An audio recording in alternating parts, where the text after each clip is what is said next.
Good morning all of you.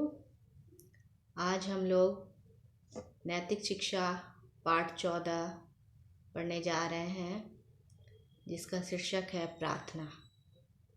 प्रार्थना कविता है ये आपके पाठ 14 में। और इस कविता में, इस प्रार्थना में एक बालक जो है वो भगवान से विनती कर रहा है और अपनी विनती के द्वारा भगवान से बहुत कुछ करने को कह रहा है। तो चलिए हम लोग पढ़ते हैं, ध्यान दीजिए। हम बालकों की ओर भी भगवान तेरा ध्यान हो दूर सारी मूर्खता कल्याणकारी ज्ञान हो। बालक जो है आप लोगों की तरह ही एक बालक है, वो भगवान से विनती कर रहा है और कह रहा है कि हे भगवान, आपका ध्यान जो है वो हम लोग जैसे बालकों पर भी होना चाहिए। और अगर आपका ध्यान हम जैसे बालक पर होगा तो हमारी सारी मूर्खता जो है वो खत्म हो जाएगी और ज्ञान जो होगा वो कल्याणकारी हो जाएगा।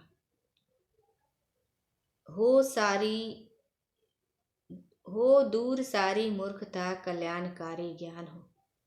अगर भगवान आपकी कृपा होगी हम जैसे बालकों पर, तो हमारी बुद्धि जो है वो अच्छी होगी, हमारी मूर्खता समाप्त हो जाएगी और ज्ञान जो होगा वो कल्याणकारी हो जाएगा, और जिसके कारण हम लोगों की भलाई कर सकेंगे, लोगों की कल्याण कर सकेंगे।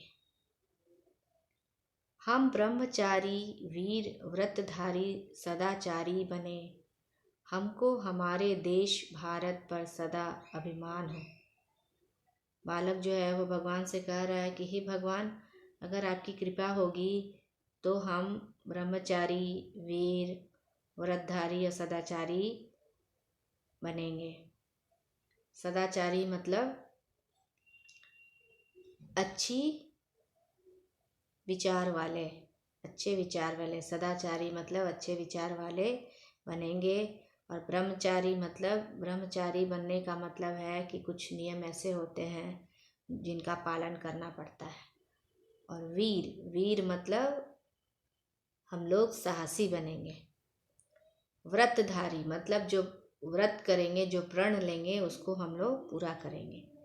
तो बालक जो है वो भगवान से कह रहा है, विनती कर रहा है कि हम ब्रह्मचारी वीर व्रतधारी सदाचारी बने, हमको हमारे देश भारत पर सदा अभिमान हो। कि हे भगवान, अगर आपकी कृपा होगी हम जैसे बालकों पर, तो ब्रह्मचारी वीर सदाचारी बनेंगे और हम अपने देश के लिए कुछ कर सकेंगे। हमको अपने देश भारत पर गर्व होगा। होकर बड़े कुछ कर दिखाने के लिए तैयार हूँ, दिल में हमारे देश सेवा का भरा अरमान हो।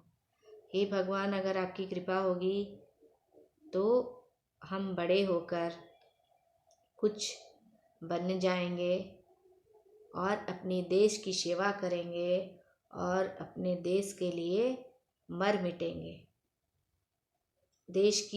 हमारे देश सेवा का करने का जो इच्छा है वो हम कर सकेंगे, अगर आपका ध्यान हम जैसे बालकों पर होगा तो। दिल में हमारे देश सेवा का भरा अरमान हो। और देश सेवा करने का एक अरमान है, इच्छा है हमारे मन में, वो हम पूरा कर सकेंगे। हो नौजवानों की कभी जब मांग प्यारे देश को, तब मातृवेदी पर प्रथम अर्पित हमारे प्राण हो। बालक कह रहा है कि अगर देश को हम जैसे बालकों की ज़रूरत होगी तो हम क्या करेंगे, देश सेवा के लिए, मातृभूमि के लिए अपने प्राण को भी न्यौछावर कर सकेंगे। प्राण को भी हम त्याग दे देंगे देश सेवा के लिए। संसार का सिरमौर होकर देश हमसे कह सके, हे वीर बालक धन्य तुम मेरी असल संतान हो। और क्या होगा कि अगर हम देश सेवा के लिए अपनी मातृभूमि की रक्षा करते करते अगर हम अपना प्राण को त्याग देंगे तो देश जो है वो कहेगा, पूरा संसार कहेगा कि ऐसे वीर बालक जो है वो असली संतान है इस देश का। अगर हम अपने देश की रक्षा करते करते अगर प्राण को त्याग देंगे तो हे वीर बालक धन्य तुम मेरी असल संतान हो और अपने देश के असली संतान माने जाएंगे। संसार का सिरमौर होकर देश हमसे कह सके, हे वीर बालक धन्य तुम मेरी असल संतान हो। संसार का मुकुट, सिरमौर मतलब मुकुट, सिरमौर होकर अगर हम देश की रक्षा करते हैं तो सारा देश हमको कहेगा कि असली संतान ये देश का है। तो ये प्यारे बच्चों, ये प्रार्थना से ये पता चलता है कि हम जैसे बालक जो है वो भावी देश के क्या है, सैनिक है, नौजवान है। हम तुम लोग जो हो भविष्य के क्या हो, नागरिक हो, देश के नागरिक हो और भविष्य में भी देश के लिए कुछ कर सकोगे। तो भगवान से प्रार्थना बालक कह रहा है करके कि बालक आप मुझ पे ऐसा ध्यान दीजिए ताकि मैं देश के लिए कुछ कर सकूं और मैं बड़ा होकर कुछ भी बनूंगा तो अपने देश के लिए कुछ न कुछ ज़रूर करके दिखलाऊंगा। तो ये है इसका सारांश कविता का। तो चलिए हम लोग अभ्यास की ओर भी बढ़ते हैं। इस प्रार्थना में प्रथम प्रश्न है, अभ्यास की ओर देखते हैं कि प्रश्न पहला है, इस प्रार्थना में भगवान का ध्यान किस ओर करने को कहा गया है। तो इस प्रश्न का उत्तर होगा, इस प्रार्थना में भगवान का ध्यान हम बालकों की ओर करने को कहा गया है। ठीक है, इस प्रार्थना में भगवान का ध्यान हम बालकों की ओर करने को कहा गया है, ये इसका उत्तर है। प्रश्न दूसरा देखिए, हमारा ज्ञान कल्याणकारी हो, इसका क्या अभिप्राय है?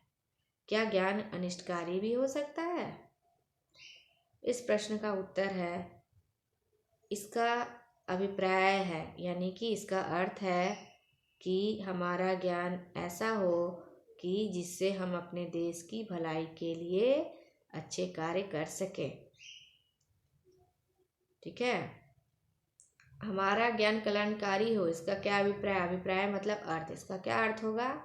इसका उत्तर है, इसका अभिप्राय यह है कि हमारा ज्ञान ऐसा हो कि जिससे हम अपने देश की भलाई के लिए अच्छे कार्य कर सके। क्या ज्ञान अनिष्टकारी भी हो सकता है? हाँ, हमारा ज्ञान अनिष्टकारी भी हो सकता है। अनिष्टकारी मतलब किसी को नुकसान पहुंचाना।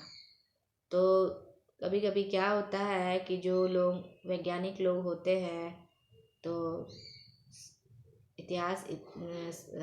विज्ञान इतना प्रगति कर गया है कि एक से एक चीज़ वैज्ञानिक लोग बनाते हैं। तो उसमें क्या है कि लोग एटम बम, बहुत तरह के बम लोग बनाते हैं और उसी बम से क्या होता है कि एक दूसरे को हानि पहुंचती है। लोग एक दूसरे देश को हानि पहुंचाना चाहते हैं तो बम गिरा देते हैं। तो ये क्या है कि ज्ञान, ये जो ज्ञान है, साइंटिस्ट लोग बनते हैं, पढ़ लिख के लोग तो साइंटिस्ट बन जाते हैं, बड़ा बड़ा बम बनाते हैं, लेकिन वो अनिष्टकारी भी हो सकता है। ठीक है, अनिष्टकारी मतलब हानि पहुंचाना। तो ये बम कहीं भी गिरा दीजिए तो देश जो है वो पूरा ख़त्म हो जाएगा। तो हाँ, हमारा ज्ञान अनिष्टकारी भी हो सकता है। चलिए नेक्स्ट प्रश्न तीसरा, हमको सदा किसका अभिमान होना चाहिए? इस प्रश्न का उत्तर होगा, हमको सदा अपने भारत देश का अभिमान होना चाहिए। हमको सदा अपने भारत देश का अभिमान होना चाहिए। ये है इसका उत्तर। प्रश्न 4, देश सेवा का अरमान का क्या भाव है, मतलब इसका क्या अर्थ है। इसका भाव यह है कि हम बड़े होकर अपने अच्छे कार्यों के द्वारा देश की सेवा कर सकें।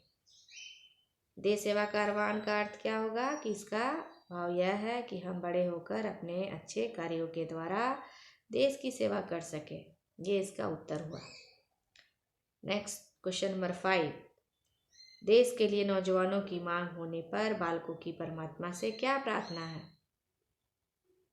इसका उत्तर है, देश के लिए बालकों की परमात्मा से यह प्रार्थना है कि हम अपनी मातृभूमि की रक्षा के लिए अपने प्राण भी न्यौछावर यानी कि बलिदान कर देंगे। इस प्रश्न का ये उत्तर है, देश के लिए बालकों की परमात्मा से यह प्रार्थना है कि हम अपनी मातृभूमि की रक्षा के लिए अपने प्राण भी न्यौछावर यानी कि बलिदान कर देंगे। ये प्रश्न का उत्तर हुआ। और अंतिम प्रश्न है, इस पाठ को सस्वर याद करो और मिलकर गाओ। तो ये प्रार्थना कविता को आप लोग याद कीजिएगा, क्योंकि परीक्षा में 8-10 पंक्तियाँ लिखने को आता है। ठीक है, तो ये आपका गृह कार्य होगा, आप लोग याद कीजिएगा। आज बस इतना ही। धन्यवाद।